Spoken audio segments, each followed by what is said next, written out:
Good day, guys. So this third upload, I think one of the most interesting topic. So that's why I decided na ito na agad yung i-upload ko na video.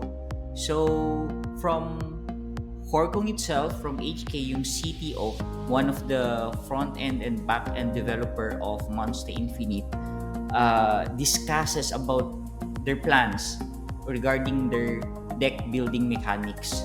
So it covers the battle gameplay of Monstaverse, guys, wherein yung mga Monstas can battle to different enemies. Like for example, the Jilaka. Tapos yung Jilaka, merong 3 types yan na Jilaka wherein corresponds dun sa 3 nations nung Monsta. So very interesting itong topic na to, I think, kasi yun nga, we can use in this battle gameplay uh, yung mga Monstas na meron. And like us, talagang yung mga Monstas namin is naka-ready para mapahiram namin and hopefully ay magamit na siya in the future. So this battle gameplay will be also part in different quest. Di ba may different quest sa Monsterverse, and meron din yang like for example dun sa certain quest merong mga bosses and some enemy in the mining area, and the more kung ano yung i-develop ng developer sa future.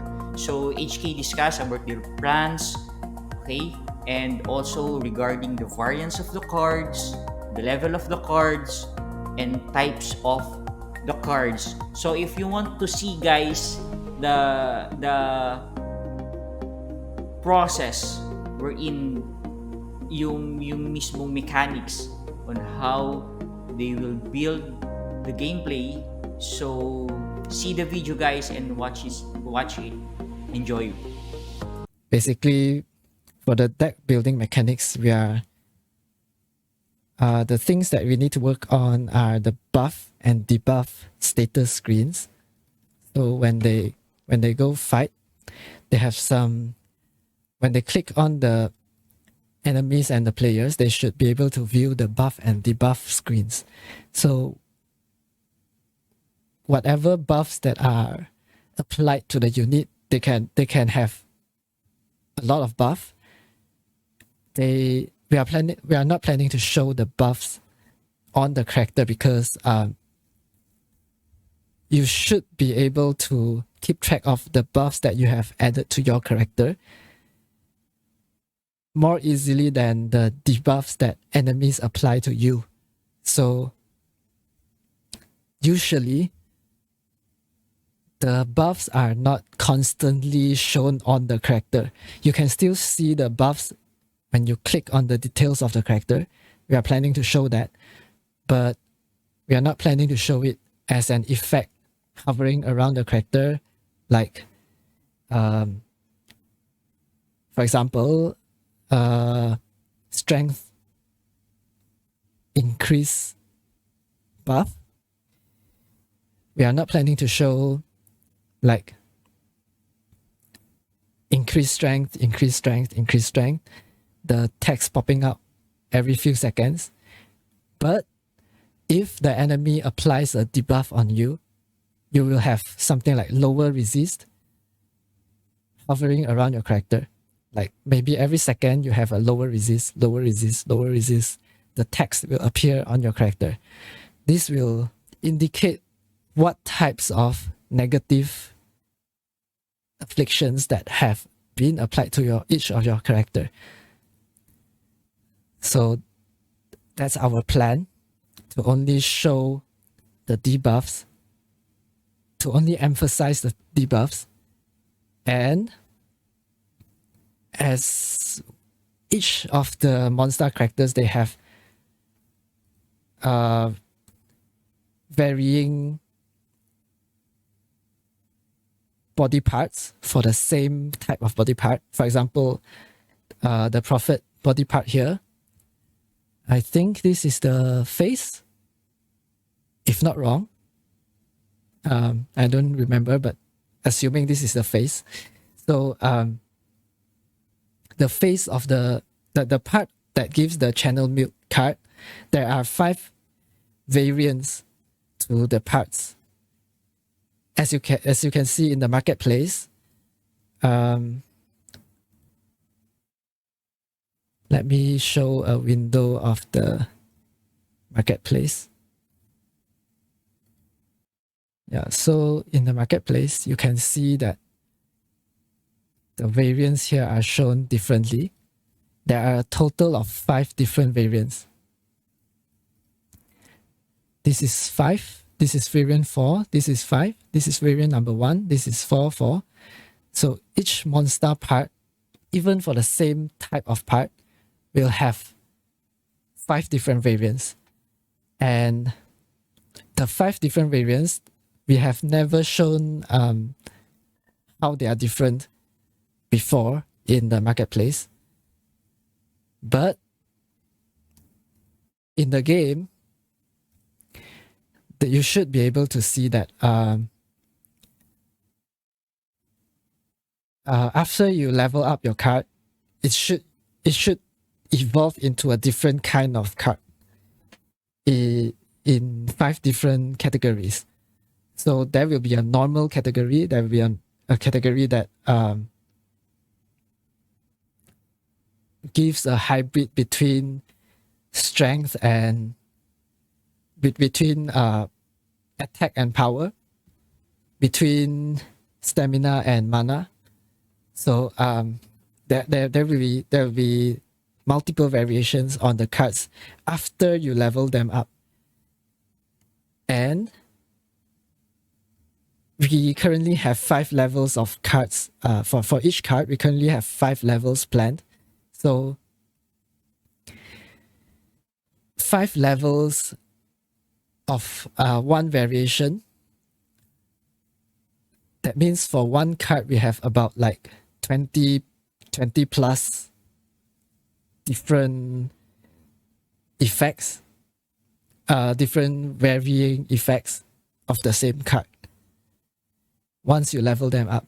So for a Monsta with for a level 1 Monsta, you actually have 10 skill points before you decide what cards you bring into battle. And this is without augments. So the 10 skill points at level 1, for each level that you gain, you probably gain around like 1 extra skill point. So for example, you have a Monsta at level 25. The level 25 Monsta will have 35 skill points.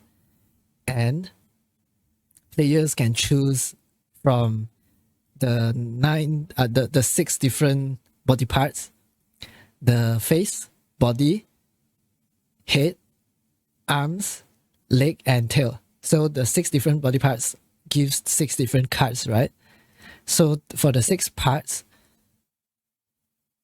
and with all the 5 variants on the 6 parts, they have, for each Monsta, they have a total of 6 times 3 sets of the same cards available for them to unlock. And there will be 3 common cards: the strike card, and the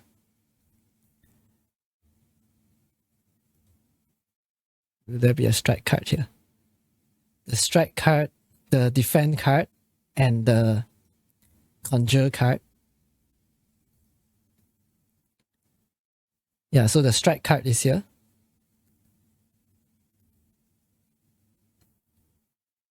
If I use the strike card here, here, can see that the effect is shown there. But once you use a card, it goes into, not exhaust. It goes into the deck on the right side. After you finish the whole deck, then it gets reshuffled into the deck where you can use the card again.